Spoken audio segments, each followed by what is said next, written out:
બારડોલી રાજપૂત સમાજ ટ્રસ્ટ સંચાલિત વાત્સલ્ય વિદ્યાલય ખાતે ગણિત વિજ્ઞાન પ્રદર્શનનું આયોજન કરવામાં આવ્યું હતું. ડોક્ટર વિક્રમ સારાભાઈની પ્રેરણાને આધારિત ગણિત વિજ્ઞાન પ્રદર્શનનું આયોજન કરવામાં આવ્યું હતું.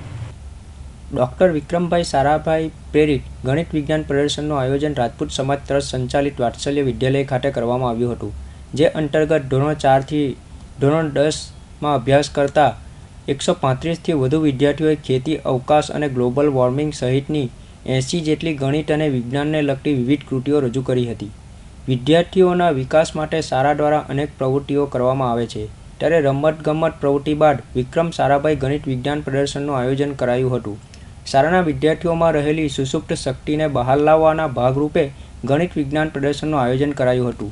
શિક્ષકોના માર્ગદર્શન હેઠળ વિદ્યાર્થીઓએ વિવિધ મોડેલ આધારિત કૃતિઓ બનાવી હતી, જે વિદ્યાર્થીઓનો આત્મવિશ્વાસ વધારવાનો મહત્વનો અને સરાહનીય પ્રયાસ કહી શકાય તેમ છે. Myself Rajal Parikh, I am the principal in Vatsalya Vidyalaya English Medium School. Today we have put up the Maths and Science project fair, whatever we have given the name Vikram Sarabhai Science Maths Fair. આ પ્રોજેક્ટની અંદર અમારા ઘણા બધા છોકરાઓ, nearly 140 છોકરાઓએ ભાગ લીધો છે અને આખી સ્કૂલ મળીને અમે 80 કૃતિઓ મૂકી છે. એમાં જુદા જુદા ટૉપિક ઉપર છોકરાઓએ પોતાના પ્રોજેક્ટ રજૂ કર્યા. એમાં ગ્લોબલ વોર્મિંગ, આધુનિક ખેતી કેવી રીતે કરી શકાય તે, વિદ્યુતથી ચાલતી ખેતી કેવી રીતે કરી શકાય તે, એવા અલગ અલગ જાતના ટૉપિકો ઉપર પ્રોજેક્ટો બનાવ્યા છે. વર્કિંગ મોડેલ પણ છે આમાં. અને અમારા 4 થી 5 પ્રોજેક્ટ એવા છે કે જે BRC લેવલ અને CRC લેવલ પર પણ સિલેક્ટ થયેલા છે.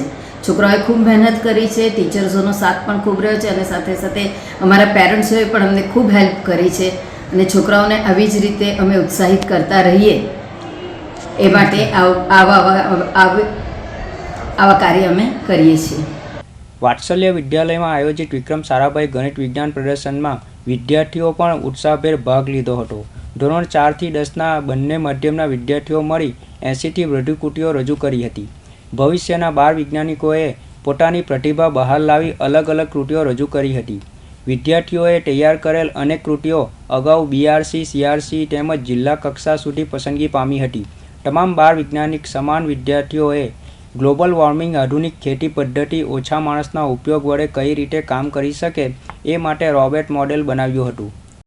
મારું નામ વેદ દીપેશ કુમાર પંચાલ છે અને આ રાઠોડ રોનિકના વેદાંત ચૌધરી છે. મેં વાત્સલ્ય વિદ્યાલયમાં છું.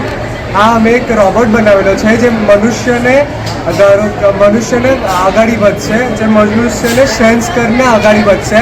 આ રોબોટનો મારો મેઇન હેતુ એમ હતો કે કોઈ બી 20-30 માણસનું કામ આ એટલો કરી શકે. કોઈ બી વસ્તુ ટેક્સટાઇલ ઇન્ડસ્ટ્રી હોય છે, કોઈ બી વસ્તુમાં અગર આ વસ્તુ તમે આના પર મૂકી દેશો, આ 20-30 માણસનું કામ એકલો કરી શકશે. આની અંદર અમે 6 ટાઈપના પાર્ટ્સ યુઝ કરેલા છે. આર્ડિનોનો ultrasonic sensor, motor driver, server motor, TT motor અને આર્ડિનોનો. આ જે આમાં છે અમે C++ લેવલનું કોડિંગ કરેલું છે અને બાકીનું બધું મારો સાથીદાર રાઠોડ રોનિક તમને સમજાવશે. જી આ હ્યુમન ફોલોઈંગ રોબોટ છે, એમાં અમે આર્ડિનોનો યુઝ કર્યો છે અને આર્ડિનોમાં અમે C++ કોડિંગ કરી છે અને આર્ડિનો મોટર ડ્રાઈવરને કોડ સેન્ડ કરશે અને મોટર ડ્રાઈવર એ રીતના એની TT મોટરને એનો કમાન્ડ આપશે. સૂર્યમંડળ, વીજળી બચત કરતી સોલાર સિસ્ટમ, અવકાશ વિજ્ઞાનને લગતી કૃતિ તેમજ ગણિતને લગતા વિવિધ કૃતિઓ તેમના સંશોધન રૂપે રજૂ કરી હતી. શાળામાં આયોજિત ગણિત વિજ્ઞાન પ્રદર્શન માટે બંને માધ્યમના ગણિત વિજ્ઞાનના શિક્ષકોએ વિદ્યાર્થીઓ સાથે તનતોડ મહેનત કરી હતી. પ્રદર્શન નિહાળવા આવેલા વાલીઓ પણ બાળકોની કૃતિ જોઈ મુગ્ધ થઈ ગયા હતા. Suresh Rathod, Hind TV news, Bardoli.